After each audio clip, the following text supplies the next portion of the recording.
Hi hello guys, welcome back to Gopinandas lifestyle guys. ಇವತ್ತು Thursday. ಇವತ್ತು ಮಧುರಮ ಜಾತ್ರೆಯಲ್ಲಿ first day ಅಂತ ಹೇಳ್ಬೋದು. ಸೊ ಇವತ್ತು ಯಾವ್ಯಾವ ದೇವರಿಗೆ ನಾನ್ ವೆಜ್ ಮಾಡಲ್ಲಲ್ವಾ ಅಂತ ದೇವ್ರಿಗೆ ಬೆಲ್ದಚ್ಚ ದೀಪಗಳನ್ನ ಬೆಳಗ್ತಾ ಇದ್ದಾರೆ. ನಾನು ಅದು ಕೂಡ ನಿಮ್ಗೆ ತೋರಿಸ್ತೀನಿ. ನಮ್ಮಮ್ಮ ತಗೊಂಡು ಹೋಗ್ಬಿಟ್ಟಿದ್ದಾರೆ. ಇದು ಕಳಶದ ಚೆಂಬು.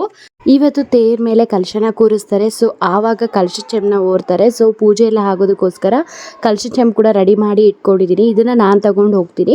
ಬೆಲ್ದಚ್ಚ ದೀಪನ ನಮ್ಮಮ್ಮ ಆಲ್ರೆಡಿ ತಗೊಂಡು ಹೋಗಿದ್ದಾರೆ. ನಮ್ಮ ಊರಲ್ಲಿ ಲಕ್ಷ್ಮೀನಾರಾಯಣ ಸ್ವಾಮಿ ಹಾಗೆ ಆಂಜನೇಯ ಮತ್ತು ಗಣೇಶ ಎಲ್ಲ ಇದ್ದಾರೆ. ಆ ದೇವರುಗಳಿಗೆ ನಾನ್ ವೆಜ್ ಆರಕೆ ಇಲ್ಲದೆ ಇರೋದ್ರಿಂದ ಸೊ ನಾವು ಬೆಲ್ದಚ್ಚ ದೀಪಗಳನ್ನ ಇವತ್ತು ಬೆಳಗ್ತೀವಿ. ನನ್ನ ತಮ್ಮ ಮಲ್ಲಿಗೆ ಹೂ ಹಾರ ತಂದಿದ್ದ, ಹಾಗೆ ಎಲ್ಲಮ್ಮ ದೇವ್ರಿಗೆ ಅದನ್ನೆಲ್ಲ ಹಾಕಿ ಪೂಜೆ ಎಲ್ಲ ಮಾಡಿ ಸೊ ಇವಾಗ ನಾನು ಕಲಶ ಚೆಂಬನ್ನ ತಗೊಂಡು ಹೋಗ್ತಾ ಇದ್ದೀನಿ. ಇಲ್ಲಿ ನೋಡಿ ನಮ್ಮಮ್ಮವರು ಬೆಲ್ದಚ್ಚ ದೀಪ ಕೂಡ ತೊಗೊಂಡು ಬಂದಿದ್ರು ದೇವಸ್ಥಾನಕ್ಕೆ. ಅಷ್ಟರಲ್ಲಿ ಎಲ್ಲರೂ ತೊಗೊಂಡು ಬಂದು ಬೆಳಗ್ತಾ ಇದ್ರು ಆಲ್ರೆಡಿ. ಸೊ ನಮ್ಮಮ್ಮ ಕೂಡ ಹೋಗಿ ಬೆಲ್ದಚ್ಚ ದೀಪನ ಬೆಳಗಿದ್ರು. ಅಲ್ಲಿ ಬೆಲ್ದಚ್ಚ ದೀಪಗಳನ್ನೆಲ್ಲ ಬೆಳಗಿದ್ದಾದ್ಮೇಲೆ ತೇರ್ ಹತ್ರ ಹೋಗಬೇಕು. ತೇರ್ ಹತ್ರ ಇವತ್ತು ಕಲಶನ ಎತ್ತಿಡ್ತಾರೆ ಅಂತ ಹೇಳಿದ್ನಲ್ವ. ಕಲಶನ ಎತ್ತಿಡೋದ್ರಿಂದ ಪೂಜೆ ನಡೀತಾ ಇರುತ್ತೆ. ಸೊ ಅಂಥ ಒಂದು ಟೈಮಲ್ಲಿ ಕಲಶ ಚೆಂಬು ಹೊರಬೇಕಾಗುತ್ತೆ. ಅದು ಕೂಡ ನಮ್ಮ ಅಮ್ಮನೇ ಓರ್ತಾರೆ. ಸೊ ಅದಕ್ಕೋಸ್ಕರ ಇಲ್ಲಿ ಮುಗಿಸ್ಕೊಂಡು ಅಲ್ಲಿ ಹೋಗಬೇಕು. ನಾನು ಪಾಪುನ ಇಟ್ಕೊಂಡಿದ್ದರಿಂದ ನಾನು ಯಾವುದೇ ರೀತಿ ಏನು ಮಾಡ್ಕೊಳಕ್ಕೆ ಹೋಗಲಿಲ್ಲ. ಕೆಲಸಗಳೆಲ್ಲನೂ ನನ್ನ ಪಾಡಿಗೆ ನಾನೇನು ಚಿಕ್ಕ ಚಿಕ್ಕ ಕೆಲಸಗಳು ಮಾಡ್ಕೊಂಡಿದ್ದೆ ಅಷ್ಟೇ. ನೋಡಿ ಇಲ್ಲಿ ಇದೇ ಕಲಶನ ಮೇಲೆ ಇಡ್ತಾರೆ. ಸೊ ಈ ಸಲ ಕಲಶಕ್ಕೆ ಸೀರೆ ಥರ ಉಟ್ಸಿದ್ರು. ನೋಡಿ ಎಷ್ಟು ಚೆನ್ನಾಗಿದೆ. ಹಾಗೆ ತೇರು ನೋಡಿ ಎಷ್ಟು ಹೈಟ್ ಇದೆ ಅಂತ ಹೇಳಿಬಿಟ್ಟು ನೋಡ್ತಾ ಇದ್ರೇ ಆಕಾಶ ಮುಟ್ಟುತ್ತೇನೋ ಅನ್ನೋ ಥರ ಇದೆ. ಬರೀ ನಮ್ಮದೇ ಅಂತಲ್ಲ, ದೊಡ್ಡಮಂಗಲ, ರಾಯಸಂದ್ರ, ಗಟ್ಟಳ್ಳಿ ಇವರೆಲ್ಲ ಕಟ್ತಾ ಇದ್ದಾರೆ. ಸೊ ಗಟ್ಟಳ್ಳಿಯವ್ರು ಈ ಸಲ ಫಸ್ಟ್ ಟೈಮ್ ಕಟ್ತಾ ಇರೋದು. ಎಲ್ಲರದ್ದು ಅಷ್ಟೇ ತುಂಬ ಚೆನ್ನಾಗಿರುತ್ತೆ ತೇರುಗಳು ನೋಡೋದಕ್ಕೆ. ಅದು ನಾನು ನಿಮಗೆ ನೆಕ್ಸ್ಟ್ ವೀಡಿಯೋದಲ್ಲಿ ತೋರಿಸ್ತೀನಿ ಗೈಸ್ ಯಾವ ರೀತಿ ಇರುತ್ತೆ ಅಂತ ಹೇಳಿ. ಸೊ ಇವಾಗ ಕಲಶನೆಲ್ಲ ಎತ್ಕೊಂಡು ಹೋಗ್ತಾ ಇದ್ದಾರೆ. ಸೊ ಇವಾಗ ಫಸ್ಟು ಪೂಜೆ ಮಾಡ್ತಾರೆ. ಈ ಪೂಜೆ ಎಲ್ಲ ಮುಗ್ದಿದ್ದಾದಮೇಲೆ ಕಲಶ ಚೆಂಬನ್ನ ಅದನ್ನು ಫುಲ್ಲು ಮೇಲೆ ಇಡಬೇಕು. ಟಾಪಲ್ಲಿ ಹುಡುಗರೆಲ್ಲ ಇಡ್ತಾರೆ. ಸೊ ಸಿಕ್ಕಾಪಟ್ಟೆ ನೋಡ್ತಾ ಇದ್ರೇ ಭಯ ಆಗುತ್ತೆ. ಬಟ್ ಆ ಹುಡುಗರಿಗೆಲ್ಲ ಅದು ಎಷ್ಟು ಧೈರ್ಯ ಇರುತ್ತೋ ಅಂತ ಅನಿಸುತ್ತೆ ಯಾವಾಗ್ಲೂ.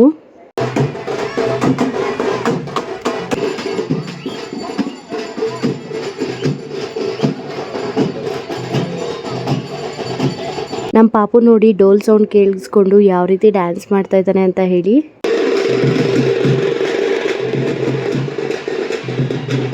ಇದು Friday continuation video. So Friday ನೋಡಿ ಕುರಿಗಳು ಹೊಡೆಯೋಣ ಅಂತ ಹೇಳ್ಬಿಟ್ಟು ಕರ್ಕೊಂಡು ಬಂದಿದ್ವಿ. ಈಗ ಮಿಡ್-ನೈಟ್ 1:30 ಆಗಿದೆ. ಸೊ ಇವಾಗ ಕುರಿಗಳನ್ನ ಹೊಡೆಯೋದಕ್ಕೆ ಅಂತ ಹೇಳ್ಬಿಟ್ಟು ಕರ್ಕೊಂಡು ಬಂದಿದ್ದೀವಿ ಎಲ್ಲರೂ. ಇಲ್ಲಿ ಫಸ್ಟಲ್ಲಿ ಇದೆಯಲ್ವಾ ಅವೆರಡನ್ನೂ ನನ್ನ ತಮ್ಮ ಇಟ್ಕೊಳ್ತಾ ಇರೋದು. ಅಂದರೆ ನೀರು ಹಾಕ್ತಾ ಇದ್ದಾರಲ್ವ, ಅವೆರಡನ್ನೂ ನನ್ನ ತಮ್ಮ ಅವರು ಹೊಡಿತಾ ಇರೋದು. ಇನ್ನೊಂದು ಆ ಕಡೆ ಬರ್ತಿದೆ ನೋಡಿ, ಲಾಸ್ಟಲ್ಲಿ ಇದೆಯಲ್ವಾ, ಅದು ನಮ್ಮ ಚಿಕ್ಕಪ್ಪ ಅವರು ಹೊಡಿತಾ ಇರೋದು. ಇನ್ನು ಬೇರೆಯವರೆಲ್ಲ ಹೊಡಿತಾ ಇದ್ರು. ಸೊ ಕುರಿನೆಲ್ಲ ಹೊಡೆದಿದ್ದಾದ್ಮೇಲೆ ಮನೆಗೆ ಬಂದ್ವಿ.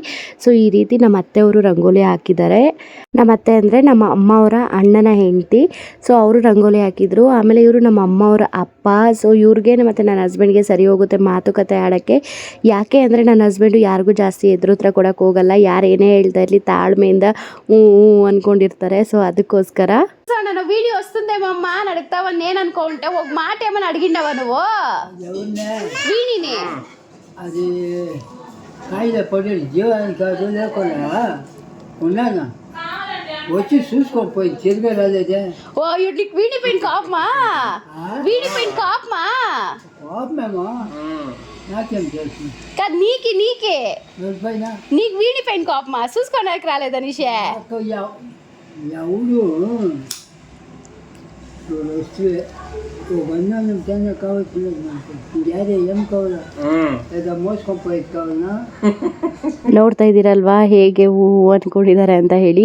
ಸೊ ಈಗಲೇ ಅಲ್ಲ, ಅವ್ರು ಯಾವಾಗ ಬಂದ್ರು ಹಾಗೆ. ಅವ್ರು ಏನೋ ಅಂದರೆ ವಯಸ್ಸಾಗಿರೋರು ಗೊತ್ತಲ್ವ ಮಾತಾಡೋದು. ಅವ್ರು ಹೇಳ್ತಾ ಇರ್ತಾರೆ, ಅವ್ರು ಹೂ ಅಂದ್ಕೊಂಡಿರ್ತಾರೆ. ಈಗ ನಮ್ಮ ಅಪ್ಪ ಅವ್ರು ನೋಡಿ ಇವತ್ತು ನೆಂಟರೆಲ್ಲ ಬಂದಿದ್ದಾರಲ್ವ, ನಮ್ಮಪ್ಪ ಫುಲ್ ಖುಷಿ. ಯಾಕಂದರೆ ಅವ್ರ ರಿಲೇಟಿವ್ಸ್ ಎಲ್ಲ ಬರ್ತಿರ್ತಾರೆ ಅಂತ ಹೇಳಿ. ಸೊ ಇಲ್ಲೇ ಎತ್ಕೊಂಡಿರೋಂಥ ಪುಟಾಣಿ ಪಾಪು ನಮ್ಮ ಅಪ್ಪ ಅವರ ತಮ್ಮನ ಮಗಳು.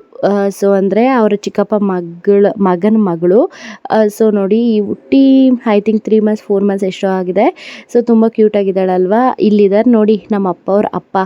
ಇನ್ನೂ ನಾನು ಅದೇ ಹೇಳ್ತಾ ಇದ್ದೆ, ಕೂದಲಿಗೆಲ್ಲ ಡೈ ಹಾಕ್ಬಿಟ್ರೆ ಒಂದು ಹುಡುಗಿನ ಹುಡುಕ್ಬೋದು ಅಂತ ಹೇಳಿ. ಸೊ ಪಂಚೆ ಉಟ್ಕೊಂಡು ಬಂದುಬಿಟ್ಟಿದ್ದಾರೆ, ನೆಂಟರೆಲ್ಲ ಬರ್ತಿದ್ರು ಅಂತ ಹೇಳಿ. ಸೊ ಪಕ್ಕದಲ್ಲೇ ಪೆಂಡಲೆಲ್ಲ ಹಾಕಿದ್ವಿ. ಸೊ ನೆಂಟರೆಲ್ಲ ಬರ್ತಿದ್ರು. ನಾನು ಹಾಗೆ ತಲೆಯೆಲ್ಲ ಬಾಚಿಕೊಂಡು ರೆಡಿ ಆಗ್ತಿದ್ದೆ. ಸೊ ಇಲ್ಲಿಂದ ತುಂಬ ಬ್ಯುಸಿ ಆಗೋದೆ. ನಮ್ಮ ಪಾಪುನೆಲ್ಲ ರೆಡಿ ಮಾಡಿ, ನಮ್ಮ ಪಾಪು ಔಟ್ಫಿಟ್ ನೋಡಿ ಈ ರೀತಿ ಇದೆ. ಆ್ಯಕ್ಚುಲಿ ಆ್ಯಕ್ಚುಲಿ ತೊಗೊಂಡಿದ್ದೊಂದು ನಾನು ಮೀಶೋಯಿಂದ ಆರ್ಡ್ರ್ ಮಾಡಿದ್ದೆ, ಇದು ಬಂತು ಅಂತ ಬಿಟ್ಟು ಇದನ್ನೇ ಹಾಕ್ಬಿಟ್ಟೆ. ತಲೆ ಹತ್ರ ನೋಡಿ ಹೆಂಗೆ ಗಾಯ ಮಾಡ್ಕೊಂಡಿದ್ದಾನೆ ಹಣೆ ಮೇಲೆ. ಸೊ ಸರಿಯಾಗಿ ಬಿದ್ದು ಗಾಯ ಮಾಡ್ಕೊಂಡಿದ್ದಾನೆ. ಫೈನಲಿ ನಮ್ಮ ಪಾಪು ಔಟ್ಫಿಟ್ ಈ ಥರ ಇದೆ. ನಾನು ಔಟ್ಫಿಟ್ ತೋರ್ಸೋಕ್ಕಾಗಲಿಲ್ಲ. ಸೊ ಯಾಕೆಂದರೆ ಫುಲ್ಲು ನೆಂಟರೆಲ್ಲ ಬರ್ತಿದ್ರು, ಆ ಒಂದು ಬ್ಯುಸಿಯಲ್ಲೇ ಇದ್ಬಿಟ್ಟೆ, ವಿಡಿಯೋ ಶೂಟ್ ಮಾಡ್ಕೊಳಕ್ಕಾಗಿಲ್ಲ. ತಂಬಿಟ್ಟೆಲ್ಲನೂ ಈ ರೀತಿ ಮಾಡಿ ಇಟ್ಟಿದ್ದೀವಿ. ಇವತ್ತು ಫುಲ್ಲು ಬಾಡೂಟ ಮಾಡಿದ್ರು ನೋಡಿ. ಇಲ್ಲಿ ಸೌತೆಕಾಯಿ ಕಟ್ ಮಾಡಿಟ್ಟು, ಆಮೇಲೆ ಮೊಟ್ಟೆ ಎಲ್ಲ ಬೇಯಿಸಿಟ್ಟಿದ್ದಾರೆ, ಹಾಗೆ ಲೆಮನ್ ಎಲ್ಲ ಕಟ್ ಮಾಡಿಟ್ಟಿದ್ದಾರೆ, ಮತ್ತು ಚಿಕನ್ ಕರಿ ಮಾಡಿದ್ರು, ರಾಗಿ ಮುದ್ದೆ. ಸೊ ಯಾವುದೇ ರೀತಿ ಅಕ್ಕಿ ನುಚ್ಚೆಲ್ಲ ಹಾಕಿಲ್ಲ.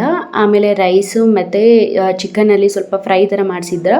ಆಮೇಲೆ ಮಟನ್ ಸಾಂಬಾರು, ಇದು ರಸಮ್, ಹಾಗೆ ಒಬ್ಬಟ್ಟು ಕೂಡ ಮಾಡಿಸಿದ್ವಿ, ಕಬಾಬ್. ಇಷ್ಟು ಇವತ್ತು ಬರೋರಿಗೆಲ್ಲ ಊಟ ಮಾಡಿಸಿದ್ವಿ. ಅಡುಗೆ ಭಟ್ರೆ ಬಂದ್ಬಿಟ್ಟು ಅಡುಗೆ ಎಲ್ಲ ಮಾಡಿಕೊಟ್ಬಿಟ್ಟಿದ್ರು. ಇಲ್ಲಿ ನೋಡಿ ನನ್ನ ಹಸ್ಬೆಂಡು ಮತ್ತು ನಮ್ಮ ಅಪ್ಪ ಇಬ್ಬರು ಮಾತಾಡ್ತಾ ಇದ್ದಾರೆ. ನಮ್ಮ ಅಣ್ಣ ಅವ್ರು ಬಂದಿದ್ರು, ನಮ್ಮ ದೊಡ್ಡಮ್ಮ ಮಗ. ಸೊ ಅದಕ್ಕೆ ನಮ್ಮ ಅಪ್ಪ ಊಟ ಮಾಡ್ತಾ ಇದ್ದಾರೆ ಅವ್ರ ಜೊತೆಲಿ.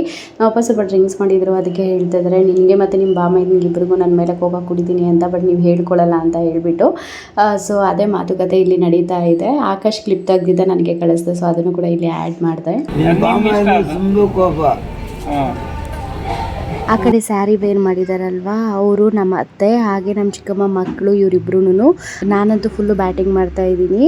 ಆಮೇಲೆ ಇಲ್ಲಿ ಮಲಗಿದಾನಲ್ವ ಇವನು ಪವನ್ ಅಂತ, ನಮ್ಮ ಅತ್ತೆ ಮಗ. ಲಾಸ್ಟ್ ವೀಡಿಯೋದಲ್ಲೂ ಕೂಡ ತೋರಿಸಿದ್ದೀನಿ ಅಂತ ಅನಿಸುತ್ತೆ.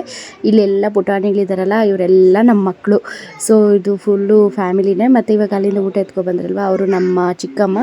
ಆಮೇಲೆ ನಮ್ಮ ಅಕ್ಕ ಸರ್ಜಾಪುರ ಸೊಸೆ ಅಂತ ಹೇಳ್ಬಿಟ್ಟು ಇನ್ಸ್ಟಾಗ್ರಾಮಲ್ಲಿ ಕೆಲವೊಬ್ರು ಗೊತ್ತಿರುತ್ತೆ. ಸೊ ಅವರೇ ಇವರು ನಮ್ಮ ಅಕ್ಕ. ಸೊ ನಮ್ಮ ದೊಡ್ಡಮ್ಮ ಮಗಳು. ಹಾಗೆ ಈ ಕಡೆ ಕಾರ್ನರಲ್ಲಿ ಕೂತಿದ್ದಾರೆ ಅವರು ನಮ್ಮ ಚಿಕ್ಕಮ್ಮ ಅಳಿಯ, ಅಂದರೆ ಆ ಕಡೆ ಫಸ್ಟಲ್ಲಿದ್ದಾಳಲ್ಲ ಅವರು ಹಸ್ಬೆಂಡು. ಸೊ ಈ ರೀತಿ ಎಲ್ಲರೂ ಸೇರಿ ಊಟ ಮಾಡ್ತಾ ಇದ್ವಿ ಆರಾಮಾಗಿ. ಬೆಳಗ್ಗೆಯಿಂದ ವಿಡಿಯೋ ಶೂಟ್ ಮಾಡ್ಕೊಳಕ್ಕಾಗಲಿಲ್ಲ, ಎಲ್ಲ ಇವಾಗಲೇ ಮಾಡ್ತಾ ಇರೋದು. ಅಂತೂ ತುಂಬಾ ಚೆನ್ನಾಗೋಯ್ತು. ಇದು ಡೇ 3 ಸ್ಯಾಟರ್ಡೆ ವಿಡಿಯೋ. ಇವತ್ತು ಪಾನಕ, ನೀರು ಮಜ್ಜಿಗೆ, ಹೆಸರುಬೇಳೆ ಎಲ್ಲ ಕೊಡ್ತಾರೆ. ಹಾಗೆ ತೇರ್ನು ಕೂಡ ಇವತ್ತು ಎಳಿತಾರೆ.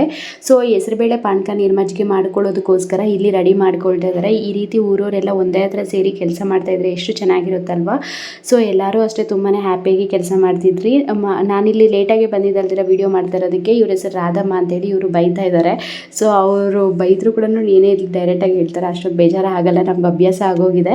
ಸೊ ಅದಾದಮೇಲೆ ಇದು ನಮ್ಮೂರ ತೇರು. ಇನ್ನೊಂದು ಸ್ವಲ್ಪ ಹೊತ್ತಲ್ಲೇ ತೇರನ್ನು ಕೂಡ ಎಳಿತಾರೆ. ಸೊ ನೋಡಿ ಎಲ್ಲನೂ ರೆಡಿ ಮಾಡ್ಕೊಳ್ತಾ ಇದ್ದೀವಿ. ಪಾನಕ, ನೀರು ಮಜ್ಜಿಗೆ ಕೊಡಬೇಕಾದ್ರೆ ನಾನು ನಿಮಗೆ ತೋರಿಸ್ತೀನಿ. ಈಗ ನೋಡಿ ಇಲ್ಲಿ ಪಾನಕ, ನೀರು ಮಜ್ಜಿಗೆಗೆ ಅಂತ ಹೇಳಿಬಿಟ್ಟು ರೆಡಿ ಮಾಡಿ ಇಟ್ಕೊಂಡಿದ್ದೀವಿ. ಸೊ ಪೂಜೆ ಮಾಡ್ತಾ ಇದ್ದಾರೆ. ಇಲ್ಲಿ ಪೂಜೆ ಮಾಡ್ತಾ ಇರೋ ಇಬ್ಬರ ಹೆಸರು ಶಾಲಿನಿ ಅಕ್ಕ ಮತ್ತು ರಶ್ಮಿ ಅಕ್ಕ ಅಂತ. ಈ ಕಡೆ ಇದ್ದಾರಲ್ವ ಕುಳ್ಳಿ ಅವರು ರಶ್ಮಿ ಅಕ್ಕ, ಆ ಕಡೆ ಇರೋ ಶಾಲಿನಿ ಅಕ್ಕ. ಕೆಲವೊಂದು ಸಂಬಂಧಗಳು ಹಾಗೆ ಗಟ್ಟಿಯಾಗಿ ಉಳ್ಕೊಳ್ಳುತ್ತಲ್ವ, ಅಂಥದ್ರಲ್ಲಿ ಇವರಿಬ್ಬರ ಸಂಬಂಧ ಕೂಡ ಅಷ್ಟೇ. ಮೇ ಬಿ ಅಕ್ಕ ತಂಗಿ ಸಂಬಂಧ ಆಗಿರ್ಬೋದು, ಫ್ರೆಂಡ್ಸ್ ಥರನೇ ಆಗಿರ್ಬೋದು, ಬಟ್ ಅವರಿಬ್ಬರು ಬಾಂಡಿಂಗ್ ಮಾತ್ರ ತುಂಬಾ ಚೆನ್ನಾಗಿರುತ್ತೆ ಯಾವಾಗ್ಲೂ. ಸೊ ಈಗ ಎಲ್ಲ ರೆಡಿ ಮಾಡಿದ್ದಾರೆ. ಡ್ರೆಸ್ ಚೇಂಜ್ ಮಾಡ್ಕೊಂಡು ಹೋಗೋಣ ಅಂತ ಮನೆಗೆ ಬಂದರೆ ನೋಡಿ ಇಲ್ಲಿ ಪ್ಲೇ ಆಗ್ತಾನೆ ಇದೆ ಮೊಬೈಲು. ನಮ್ಮ ಪವನ್ ಆರಾಮಾಗಿ ನಿದ್ದೆ ಮಾಡ್ತಾ ಇದ್ದಾನೆ. ಸೊ ಈಗಿನ ಕಾಲದ ಹುಡುಗರಿಗೆ ಕೈಯಲ್ಲಿ ಮೊಬೈಲ್ ಇದ್ದರೆ ಏನಾಗುತ್ತೆ ಅಂತ ಕೂಡ ಗೊತ್ತಾಗಲ್ಲ. ಇವತ್ತು ಮಧುರಮ್ಮ ದೇವಸ್ಥಾನದಲ್ಲಿ ಮಾಡಿರೋ ಅಲಂಕಾರನ ನಾನು ಇಲ್ಲಿ ತೋರಿಸ್ತಾ ಇದ್ದೀನಿ. ನೋಡಿ ಎಷ್ಟು ಚೆನ್ನಾಗಿದೆ ಅಲ್ವಾ. ಚಿಕ್ಕ ಮಧುರಮ್ಮ, ದೊಡ್ಡ ಮಧುರಮ್ಮ ಅಲಂಕಾರ ಮಾತ್ರ ತುಂಬಾ ಚೆನ್ನಾಗಿ ಮಾಡಿದ್ರು. ನನಗೆ ಮಾತ್ರ ತುಂಬಾ ಇಷ್ಟ ಆಯಿತು. ಅದಾದಮೇಲೆ ನೋಡಿ ತೇರನ್ನ ಮುಂದಕ್ಕೆ ಹಿಡಿತಾ ಇದ್ದಾರೆ. ಸೊ ಸ್ವಲ್ಪ ರೋಡಿಗೆ ತೊಗೋಬೇಕಿತ್ತು ಅದಕ್ಕೋಸ್ಕರ. ಆದರೆ ರೋಡ್ಗೆ ಎಳ್ದಿದ ತಕ್ಷಣ ಅಲ್ಲಿ ಒಂದು ಕೋಲ್ ಥರ ಕೊಟ್ಟಿರ್ತಾರೆ. ಸೊ ಅದನ್ನ ಪರ್ಫೆಕ್ಟ್ ವರ್ಡ್ ನನಗೆ ಗೊತ್ತಾಗ್ತಾ ಇಲ್ಲ. ಸೊ ಅದು ಮುರಿದೋಯ್ತು. ಅದೆಲ್ಲ ರೆಡಿ ಮಾಡೋ ಅಷ್ಟರಲ್ಲಿ ಸಿಕ್ಕಾಪಟ್ಟೆ ಟೈಮ್ ತೊಗೊಳ್ತು. ಈ ಸಲ ಅಂತೂ ಸಿಕ್ಕಾಪಟ್ಟೆ ಅನ್ಎಕ್ಸ್ಪೆಕ್ಟೆಡ್ ಮೂಮೆಂಟ್ಸ್ ಆಯಿತು. ನಾನು ಅದನ್ನು ಕೂಡ ನಿಮಗೆ ಮುಂದೆ ಶೇರ್ ಮಾಡ್ತೀನಿ. ಈವ್ನಿಂಗ್ ನಾವು ಸರಿ ತೇರ ಹತ್ರ ಹೋಗೋಣ ಅನ್ನೋ ಅಷ್ಟರಲ್ಲಿ ನಮ್ಮಮ್ಮ ಒಂದು ಬಂಡೆಕಲ್ನ ಎತ್ತಿ ಕಾಲ ಮೇಲೆ ಹಾಕ್ಕೊಂಡ್ರು. ಕುರಿಗಳನ್ನ ಕಟ್ಟಾಕಕ್ಕೆ ಹೋಗಿದ್ದಾರೆ. ಆ ಕಲ್ಲನ್ನ ಎತ್ತಿ ಕಾಲ ಮೇಲೆ ಹಾಕ್ಕೊಬಿಟ್ಟಿದ್ದಾರೆ.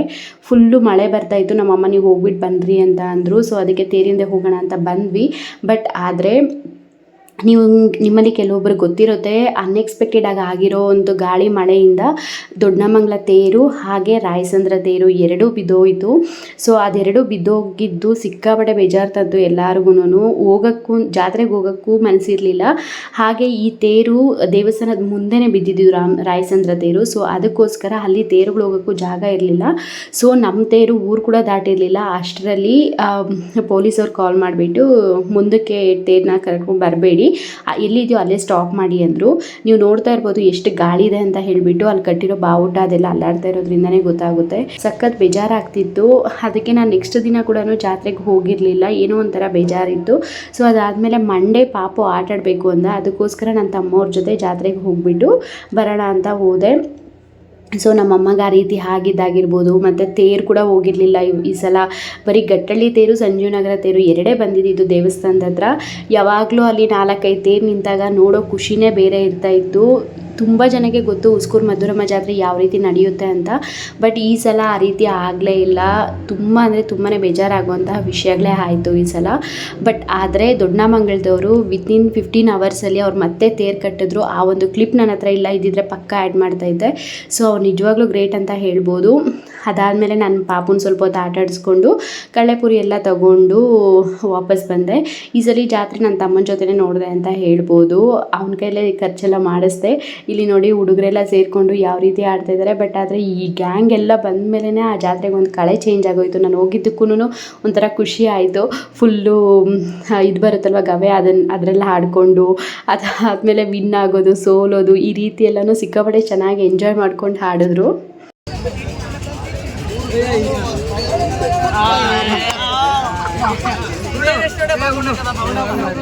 ಎಲ್ಲಿಗೆ ಸಾಲ್ ರಾರಾ 20 ರೂಪಾಯಿ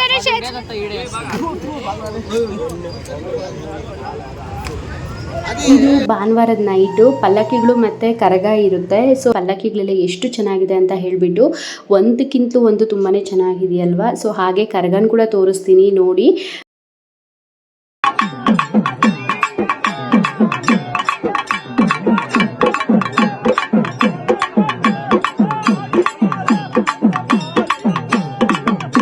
ಗೈಸ್, ನಿಮಗೆ ಈ ಒಂದು ವಿಡಿಯೋ ಇಷ್ಟ ಆಗಿದೆ ಅಂದ್ಕೊಂಡಿದ್ದೀನಿ. ಸಾಧ್ಯ ಆದಷ್ಟು ನಾನು ನಿಮಗೆ ಮಧುರಮ್ಮ ಜಾತ್ರೆ ವಿಡಿಯೋನ ತೋರಿಸಿದ್ದೀನಿ. ನೆಕ್ಸ್ಟ್ ಇಯರ್ ಇನ್ನೂ ಚೆನ್ನಾಗಾಗಲಿ ಅಂತ ಕೇಳ್ಕೊಳ್ತಾ, ಈ ರೀತಿ ಅಡೆಚಣೆಗಳೇನೂ ಆಗದಿರ ಆಗಲಿ ಅಂತ ಕೇಳ್ಕೊಳ್ತಾ ಈ ಒಂದು ವಿಡಿಯೋನ ಎಂಡ್ ಮಾಡ್ತಾ ಇದ್ದೀನಿ. ನಾನು ನಿಮಗೆ ನೆಕ್ಸ್ಟ್ ವಿಡಿಯೋದಲ್ಲಿ ಸಿಗ್ತೀನಿ ಗೈಸ್. ಅಲ್ಲಿವರೆಗೂ ಬಾಯ್ ಬಾಯ್, ಟೇಕ್ ಕೇರ್.